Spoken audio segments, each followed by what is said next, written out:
साडा देश सब धर्मां दा सांझा देश है। इत्थे हर कोई अपनी शरधा नाल किसी नूं भी मन सकदा है। तुसीं हुण तक मिठाइयां दा प्रशाद तां जरूर सुनिया होवेगा, पर की तुसीं इह सुनिया है कि प्रशाद विच शराब दी वरतों होवे?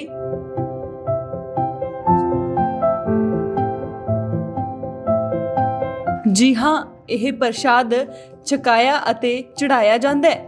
फरीदकोट दे बीड़ सिखां विच जिथे हर साल संधू परिवारां वल्लों बाबा काला मेहर जी दे डेरे विच शराब दा प्रशाद चढ़ाया जाता है अते आए होए श्रद्धालु शराब दा प्रशाद छकदे ने अते नाल ही बाबा काला मेहर दी डेरे विच चढ़ाउंदे ने।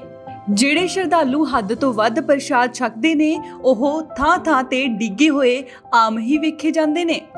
इस मौके गलबात करदियां डेरे दी प्रबंधक कमेटी दे मैंबर सुरिंदर सिंह संधू ने कहा कि बहुत पुराने समय तो ही संधू गोत्र दे वडेरियां वल्लों इत्थे बाबा काला मेहर जी दी याद विच मेला लगाया जांदा है, जिस विच पहला संधू गोत्र दे लोक आउंदे सन, पर अजकल हरेक जात धर्म दे लोक इत्थे आके हर साल नतमस्तक हुंदे ने।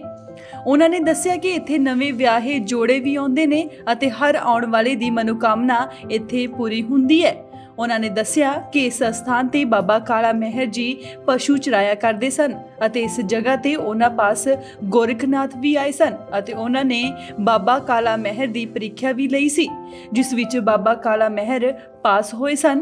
इस दौरान बाबा काला मेहर जी दे डेरे विच प्रशाद दे तौर ते शराब दी वरतों बारे पूछा गया तां उन्होंने कहा कि बाबा काला मेहर जी दी जदों परीक्षा लई गई तां ओह उस परीक्षा विच पास होए तां गुरु गोरखनाथ जी ने एक बाटे विच कोई पदार्थ चकन लई दिता, जिस नूं पी के बाबा जी नूं सरूर आया अते उदों तो लोग इत्थे शराब चढ़ाउण लगे अते अज तक इत्थे चढ़ी शराब नूं प्रशाद दे तौर ते वरतिया जांदा है। इस मौके दूर दूर तो मेले विच बाबा काला मेहर दी समाध ते नतमस्तक होण आए श्रद्धालुआं ने कहा कि उन्हां दियां इत्थे आके मनोकामनावां पूरीआं हुंदियां ने, जिस करके ओह बचपन तो कि अपने वड्डे वडेरियां दे समयां तो इत्थे हर साल आउंदे ने।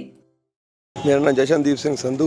संधू साहब की कहना तुहाडा, कदों तो आ रहे हो मेले ते और की जिहड़ी हैगी आ इत्थे समान करके? ये बजुर्ग बचपन तो ही आउंदे जी। वैसे साडा पिछोकड़ा पाकिस्तान च, उधरों असीं ऐ जाउंदे इत्थे पिंड जाके सनीक होए आ, उरों दे बजुर्ग आउंदे आ, उन्हां दे प्रकीरत कीते नाल असीं तुरे आउणे आ। उस हिसाब नाल ही की मानता जी इत्थों दी?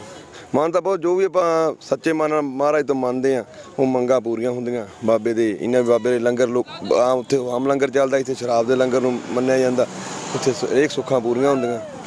ਅੱਜ 14 ਮਾਰਚ 1 ਚੇਤ ਦਿਨ ਐਤਵਾਰ ਨੂੰ ਬਾਬਾ ਕਾਲਾ ਮੇਹਰ ਜੀ ਦੇ ਬੀੜ ਸਿੱਖਾਂ ਵਾਲਾ ਵਿਖੇ ਸਾਲਾਨਾ ਜੋੜ ਮੇਲਾ ਮਨਾਇਆ ਜਾ ਰਿਹਾ, ਜਿਹਦੇ ਵਿੱਚ ਬਹੁਤ ਦੂਰ ਦੂਰ ਤੋਂ ਸੰਗਤ ਆ ਕੇ ਸ਼ਿਰਕਤ ਕਰ ਰਹੀ ਹੈ ਅਤੇ ਬਾਬਾ ਕਾਲਾ ਮੇਹਰ ਜੀ ਦੇ ਮੜ 'ਤੇ ਮੱਥਾ ਟੇਕ ਕੇ ਖੁਸ਼ੀਆਂ ਪ੍ਰਾਪਤ ਕਰ ਰਹੀ ਹੈ। ਸੋ ਇਹ ਪਿਛਲੇ ਸਾਲ ਮੇਲਾ ਨਹੀਂ ਲੱਗਾ ਸੀ ਕਰੋਨਾ ਦੀ ਵਜ੍ਹਾ ਕਰਕੇ। ਇਸ ਤਰ੍ਹਾਂ ਐਤਕੀ ਪ੍ਰਸ਼ਾਸਨ ਨੇ ਵੀ ਸਾਨੂੰ ਬਹੁਤ ਸਹਿਯੋਗ ਦਿੱਤਾ, ਉਹਨਾਂ ਤੋਂ ਅਸੀਂ ਪਰਮਿਸ਼ਨ ਲੈ ਕੇ ਮਨਜ਼ੂਰੀ ਲੈ ਕੇ ਮੇਲਾ ਲਾਇਆ। ਸੰਗਤ ਨੂੰ ਵੀ ਅਸੀਂ ਬੇਨਤੀ ਕੀਤੀ ਕਿ ਮਾਸਕ ਵਗੈਰਾ ਪਾ ਕੇ ਲੋਕ ਆ ਵੀ ਰਹੇ ਆ, ਸੈਨੀਟਾਈਜ਼ਰ ਦਾ ਪ੍ਰਬੰਧ ਕਮੇਟੀ ਵੱਲੋਂ ਵੀ ਕੀਤਾ ਜਾ ਰਿਹਾ ਅਤੇ ਲੋਕ ਵੀ ਬਹੁਤ ਸਿਆਣੇ ਹੋ ਰਹੇ ਆ, ਉਹ ਵੀ ਆਪਣਾ ਮਾਸਕ ਪਾ ਕੇ ਆ ਰਹੇ ਆ। ਸੋ ਸਾਨੂੰ ਬਹੁਤ ਸਹਿਯੋਗ ਦਿੱਤਾ ਪ੍ਰਸ਼ਾਸਨ ਵੱਲੋਂ, ਪੁਲਿਸ ਪ੍ਰਸ਼ਾਸਨ ਵੱਲੋਂ ਸਾਨੂੰ ਬੜਾ ਸਹਿਯੋਗ ਦਿੱਤਾ। ਸਾਰੇ ਸਾਡੇ ਜਿਹਨੇ ਆਪਣੇ ਜਗਬੀਰ ਸਿੰਘ ਜੀ SHO, ਡਿਪਟੀ ਸਾਹਿਬ, SSP ਸਾਹਿਬ, ਸਾਰਾ ਅਸੀਂ ਉਹਨਾਂ ਨੂੰ ਬੇਨਤੀ ਕੀਤੀ ਸੀ, ਕਿ ਪਰਮਿਸ਼ਨ ਵੀ ਲਈ ਸੀ ਉਹਨਾਂ ਤੋਂ ਉਹਨਾਂ ਨੇ ਸਾਨੂੰ ਮਤਲਬ ਬਹੁਤ ਸਹਿਯੋਗ ਦਿੱਤਾ। ਬਹੁਤ ਧੰਨਵਾਦ ਉਹਨਾਂ ਦਾ। ਫਰੀਦਕੋਟ ਤੋਂ ਗਗਨਦੀਪ ਸਿੰਘ, ਇੰਡੋਜ਼ TV, ਆਸਟ੍ਰੇਲੀਆ।